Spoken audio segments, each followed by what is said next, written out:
पर आज हम दोस्तों बात करेंगे एक टूल के बारे में। टूल तो आप यूज करते रहते हैं, लव पीडीएफ है या अदर टूल वगैरह यूज करते हैं। यहाँ पे कुछ जो टूल हैं वो उनकी जानकारी दूंगा और उनसे कुछ हटके बताऊंगा जो उन टूलों के मुकाबले ये टूल आपके लिए क्या बेस्ट इसमें रहने वाला है। तो सबसे पहले तो मैं एक टूल दिखाऊंगा, ये है इमेज टू टेक्स्ट कन्वर्टर।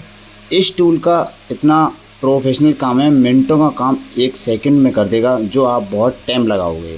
जैसे एग्जांपल के लिए एक इंग्लिश में यहाँ पे सेलेक्ट कर लेता हूँ, काफ़ी यहाँ पे लैंग्वेज हैं। उसके बाद ड्रैग एंड ड्रॉप ले लूँगा, यहाँ पे एक मैं इमेज, जैसे कि इंग्लिश में मैंने एक एप्लीकेशन लिख ली। एप्लीकेशन आपकी शॉप पर आती हैं, आपने देखी होंगी, आपकी दुकान पर आता है कि एप्लीकेशन पेपर लाया बंदा और आपको देता है कि इसे मेरे MS वर्ड में ले आके मुझे इसमें कुछ एडिट कराना है। तो आप यहाँ पे टाइप करोगे MS वर्ड के अंदर कीबोर्ड से, तो उसमें काफ़ी टाइम लग जाएगा। यहाँ बोल के करोगे तब भी आपको यहाँ पे टाइम लगेगा। यहाँ पे कुछ नहीं करना है, ड्रैग एंड ड्रॉप कर ली, इंग्लिश सेलेक्ट कर ली, इंग्लिश में है तो इंग्लिश सेलेक्ट करो, हिंदी है तो हिंदी सेलेक्ट करो। जैसे ही मैंने क्लिक किया उसके बाद यहाँ पे कन्वर्टर पर मैंने जैसे क्लिक किया तो यहाँ पे कुछ टाइम लेगा 1-2 सेकंड का, और उसके बाद यहाँ पे ये जितना यहाँ पे लिखा हुआ था उस फॉर्म के अंदर वो यहाँ पे लिख के आ गया था। तो आप देखेंगे ये वाला मेरा फॉर्म था, देखो मैं आपको फॉर्म भी दिखा दे रहा हूँ, उसी हिसाब से आप यहाँ पे देखोगे तो वही यहाँ पे इसने टेक्स्ट कन्वर्ट कर दिया। तो इस हिसाब से आप इतना टाइम बचाओगे। देखो मैं इस तरह का आपको एप्लीकेशन देखने को मिलेगा, आपने देखा होगा ये कोई एप्लीकेशन लाता है किसी, बहुत काफ़ी बड़ी बड़ी रहती हैं और उसमें वो चाहता है कि इसे एडिट करके दोबारा प्रिंट हो, है ना, तो कोई भी डॉक्यूमेंट हो सकता है। तो इस तरह का यहाँ पे क्या करना होगा, आपको बस यहाँ पे अपलोड करना होगा, जो मैं आपको यहाँ पे दिखा देता हूँ। जैसे कि यहाँ पे अपलोड कर दिया और उसके बाद कन्वर्ट टू टेक्स्ट कर दिया और यहाँ पे बड़े आराम से ये कन्वर्ट हो जाएगा। एग्जाम्पल के लिए एक और दिखा देता हूँ, जैसे हिंदी। अब मैं हिंदी में यहाँ पे क्लिक करता हूँ, हेलो दोस्तों आज मैं एक टूल लेके आया हूँ, मिनटों का काम सेकंडों में कर देगा, इस तरह का यहाँ पे लिखा हुआ है। ठीक है, आपका कोई भी बड़ा पेज हो सकता है, कुछ भी हो सकता है लिखा हुआ। सेलेक्ट कर लेना है हिंदी और हिंदी के बाद यहाँ पे कन्वर्ट कर देना और उसके बाद यहाँ पे कुछ सेकंड का टाइम लेगा, पूरा यहाँ पे लिख के आ जाएगा, आ गया। अब यहाँ पे इस तरह से ये लिखा हुआ है, अपने MS वर्ड में ले जाओ, कहीं पे ले जाओ, उसे एडिट करो, जो भी चाहो जैसे भी चाहो उस हिसाब से अपने कर सकते हो, तो कॉपी करके ले आ सकते हो। ये बहुत यूज आने वाला आपका ये टूल है। उसी हिसाब से मैं एक टूल और दिखाऊंगा, जैसे कि यहाँ पे फ़ोटो क्रॉप टूल है। अब मान लो आपके लिए सबसे बेस्ट क्या रहता है कि फ़ोटो तो आप वो बनाते हो, तो जैसे कि हम NSDL पैन कार्ड जब बनाते हैं तो फ़ोटो क्रॉप हम सॉफ्टवेयर से करते हैं। ठीक, यहाँ पे क्या करना है, आपको एक इस तरह का ले लेना है, जो कि मैं आपको यहाँ पे डेमो के लिए दिखा रहा हूँ। मैंने फ़ोटो वाला फॉर्म यहाँ पे ले लिया है, आप भी इस तरह का फ़ोटो वाला फॉर्म ले लोगे या आधा ले लोगे, फ़ोटो साइन वाला हिस्सा ले लोगे, उस हिसाब से यहाँ पे आपको रख लेना है। जितना आपको फ़ोटो चाहिए उस हिसाब से यहाँ पे रख लेना है। रखने के बाद यहाँ पे क्रॉप फ़ोटो करोगे, देखो यहाँ पे डाउनलोड का ऑप्शन आ जाएगा। बहुत ईजी सिस्टम है यहाँ पे। अगर आप उसी हिसाब से सिग्नेचर करोगे तो सिग्नेचर का भी इस तरह से रहता है।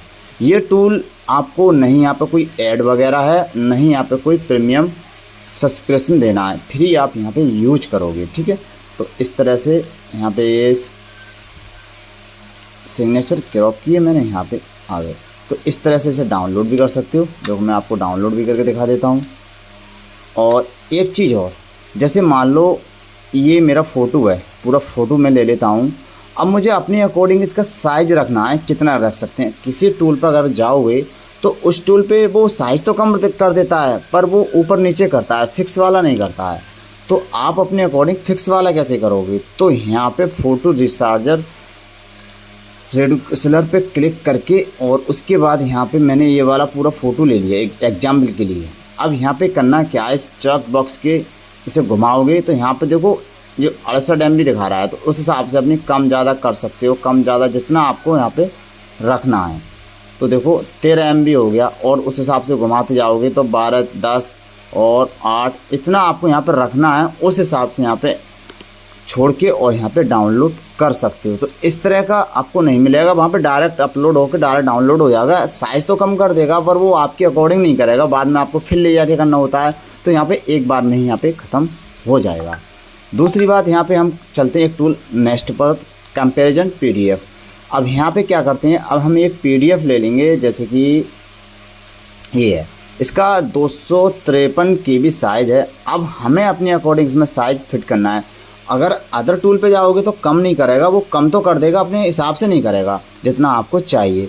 अब मान लो मैं इतना कम कर देता हूँ, यहाँ पे कम करता हूँ। कम करने के बाद उसके बाद आप यहाँ पे देख सकते हो, यहाँ पे 49 हो गया। तो यानी इतना कम कर देगा। आप अपने अकॉर्डिंग यहाँ पे जितना कम करते जाओगे, एडजस्टमेंट करते जाओगे, उस हिसाब से। अब देखो बढ़ाया है तो मैंने यहाँ पे बढ़ जाएगा। तो उस हिसाब से ये टूल इतना एडवांस है कि आप यहाँ पे बहुत ज़्यादा अपने अकॉर्डिंग काम कर पाओगे। तो देखो 64 हो गया, और यहाँ पे अगर हम और बात करेंगे तो उस हिसाब से बढ़ता जाएगा, 85 होगा। तो यहाँ पे कुछ आपके यूज आने वाले जो टूल हैं, बहुत अच्छे से आप इन पे काम कर पाओगे।